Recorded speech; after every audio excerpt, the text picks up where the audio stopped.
Hello everyone, thank you so much for joining me. I'm at my dining room table today. It's one of my favourite places to paint. The light is really beautiful and it's also right in the heart of the home, which makes it easy for me to come and do some painting while I'm busy with other things. So if I need to go into the kitchen, it's just behind me. I can check on my kids if they're doing homework, and then I can come back and make a mark and splash some paint. So I love to do that, and today what I wanted to share with you is a very simple process for making abstracts. So this is all about making art in the cracks of daily life. It's not about creating beautiful finished paintings. They may turn out that way, but it's really about the process of experimenting. So what I've been doing is cutting up very affordable paper, limiting my supplies and keeping it super simple. So just a few paints, a few brushes, some pens, pencils, just a little, in fact I'll show you in a minute to make it very obvious to you that you do not need a lot of stuff. I'll take you through the supplies that I'm using, and you don't need to use exactly the same things by any means. So let me show you what I'm working with here. I have the paper, so let me bring it in. So I have this paper here that I've been using for a lot of projects lately. It's a mixed media cartridge paper. It's not super heavyweight, it will curl up a bit, but it is very affordable. So what I'll be doing is cutting this up, making the pieces smaller. So I'll divide this larger sheet into 4 so that I can get a whole lot of different studies out of this exercise. So you could use any kind of paper for this, just simple sketchbook paper, mixed media paper, watercolor paper, it really doesn't matter. So as far as paint goes, I have just 3 paints here, 2 colors and a white. So what I have is an ultramarine blue, a burnt sienna and an antique white. These are Matisse Flow paints, but you could use any brand. And when I am only using a few colours, one of the things I like to do is get some variety in the type of paint. And what I mean by that is having a mixture of heavier bodied paint and fluid paint, and also some transparent colours and some opaque colours.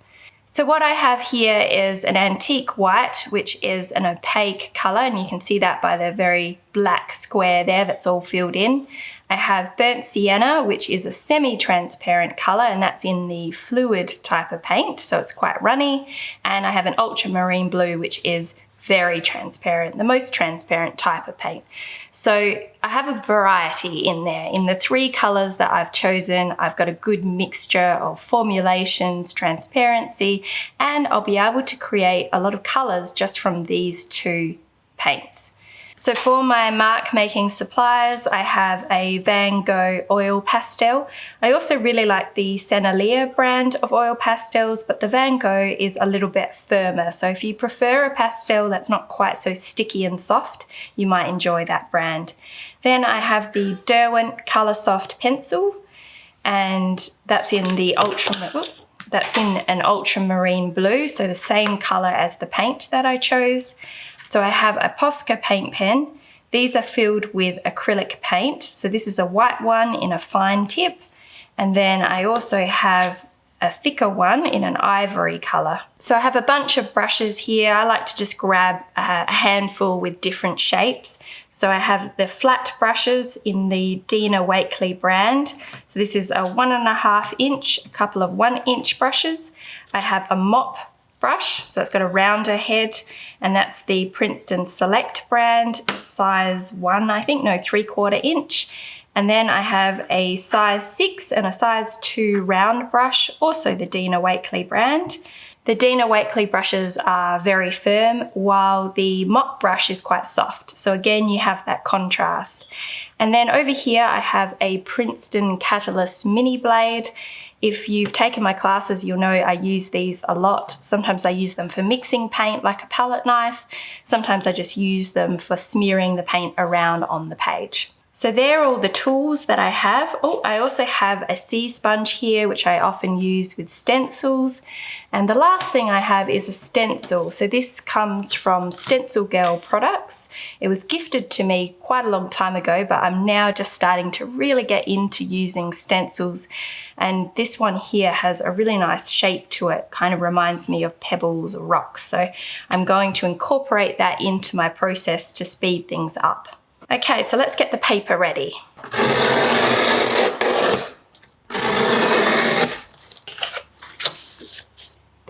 Okay, so I've just laid out what I can fit on my piece of cardboard, which is there to protect my dining table.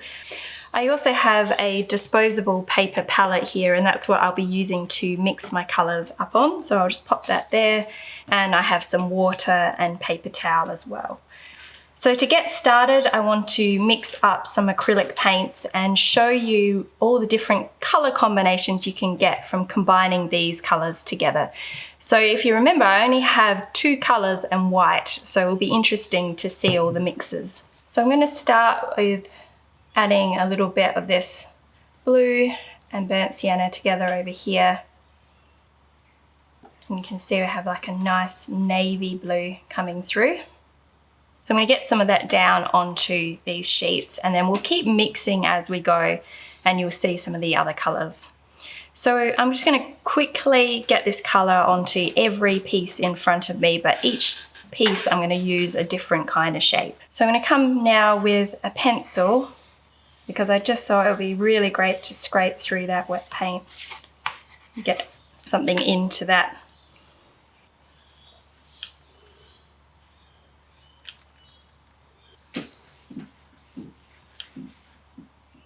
So I've added a bit more brown into the mix now, so you can see how it's gone from being blue to almost black to brown just from those 2 colours.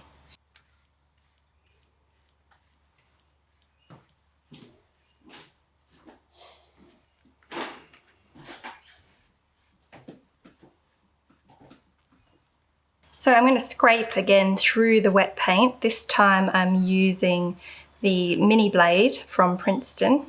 Isn't that beautiful? I really love the effect of that. And it's definitely not something that I planned, it's just something that's coming through in the process. Okay, so what I've been trying to do here is get paint down in different ways. So you can see that one's more splotchy, that's more straight. I'm getting some variety into each of these pieces. So let's bring over the stencil and start doing some stenciling. So I'm wetting the sponge, squeezing it out really well because I don't want it too damp. So a little bit of the white is now in that colour mix, which is making a grey colour.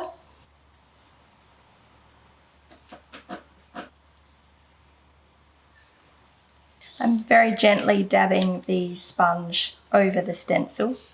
You can also use brushes to work with stencils. You don't necessarily need to have a sponge. Okay, let's pick the stencil up. So once again, we've got that nice contrast there. So I'm warming up the grey here by adding a bit of the burnt sienna into that grey colour. So we're getting another colour. Now we're getting a nice warm grey. So this time I'll just use the brush, and I'm going to get a bit of this shape here and just use a soft brush. So you can see it's gone into the gaps a little bit more using the brush, but it's creating a very different texture there, which I like. Okay, so I'm going to switch over to another brush, and I'm going to get a little bit more of the brown this time. So a little bit of the blue, but not too much because I want it to be mostly brown.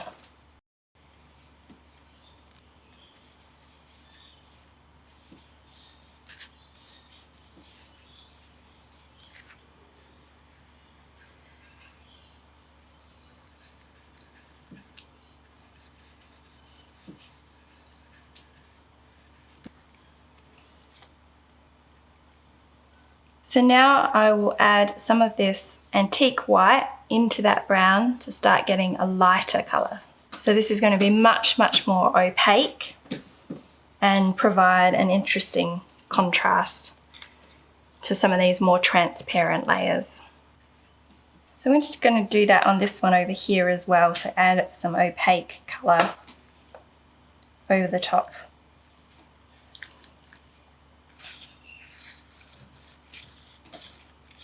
And I'm just using the end of the brush to etch in as well. So let's bring in a brighter accent colour, and I've grabbed this 1.5 inch flat brush, and I'm going to use the ultramarine blue, but this time I'm not going to add anything in it. I'm going to let it be that really brilliant blue, nice and transparent, and allow it to be a bit of a colour pop. So let's try that out and see. And if it's too bright, then I could always add a little bit of burnt sienna into it. So for this one, I'm going to use a round brush and bring some of that bright blue in. I might just pick up a little bit of the brown, mix that in. You can see the blue changing again. If I add a little bit of this brown, just a little bit into the blue, you can see it change. It's not quite as vibrant now. And if we add a bit of that creamy white colour in there, into the blue, we're going to get a light blue there.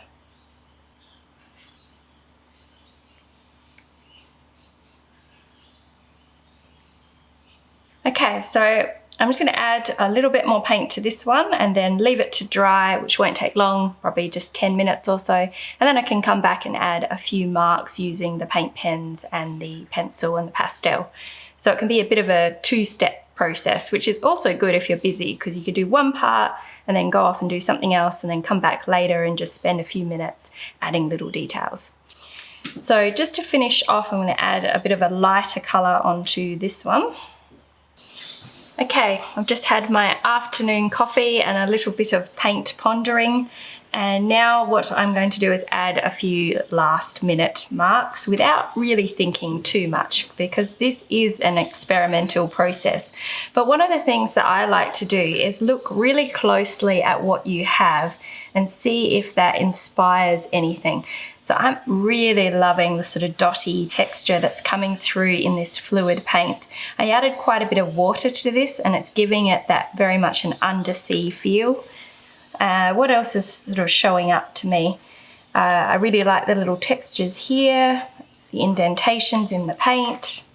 So I have a good look and allow those ideas to come to the surface, and then there might be some extra little things I want to add. I'm going to use these little dots here as inspiration and just add some extra marks onto this one.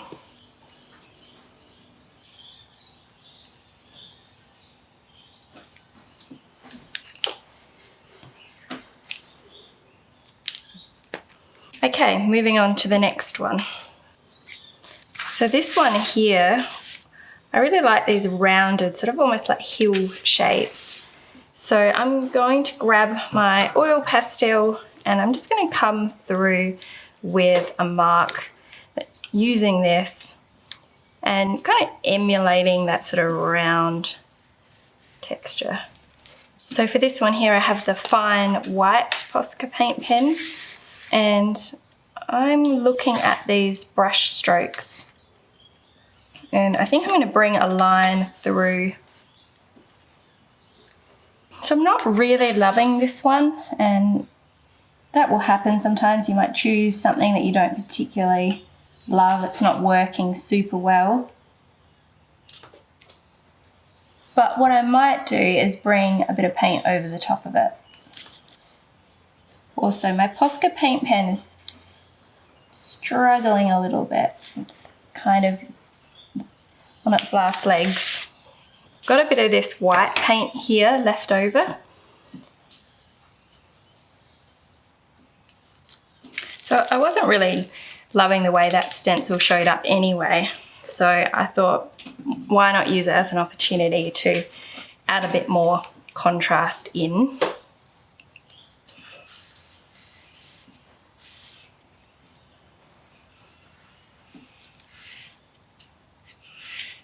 So I'm going to put that one aside. Some great contrast in there now. Bring this one in. So I'll come in here and use these little marks as inspiration. Always hunting down those opportunities for contrast. Light on dark. Okay. So this one doesn't need much. I'm tempted to do little circles because I can see the little circles in the bubbles in the paint. But just to keep it different so that I'm not just using dots, I'm going to do little kind of V shapes instead, but very, very small.